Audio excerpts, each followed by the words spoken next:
them by surprise.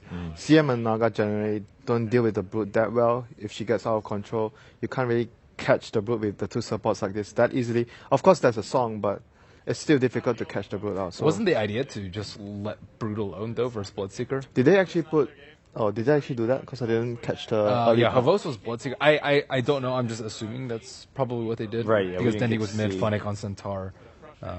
But regardless, they got crushed. Yeah, I mean, regardless of the plan, and Navi not able to pull it through. And we were half joking about this earlier in the week. We were like, we're going to see the Brute slip by at least another time. It's going to come up. It's going to catch another team a little bit off guard. And it sounds like that's what happened here. Of course, Ferrari performing. It's just one of those heroes you just can't.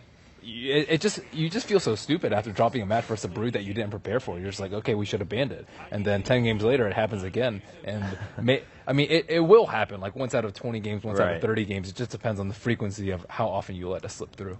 Yeah, very true. But so again, IG still, even if you're in the lower bracket, it again matters if you get to choose your opponent or not. So they're looking to really fight for that option. As we take a look at the standing really quick, IG versus Fnatic. If IG can take this, they will move on up and knock Fnatic down to the bottom two of Group A. Fnatic then will not have a choice in their opponent when we go into the bracket stage. MVP Phoenix sitting comfortably at 6 points. They'll have their choice. And MVP Phoenix, a bit of a surprise in Group A, I feel. I mean, most people were saying, if anything, Hot Six is the team that's going to perform out of the two MVP teams.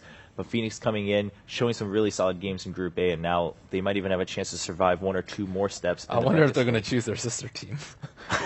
That's how it looks right now. Would you? I mean, that's an interesting question. Because you know them really well.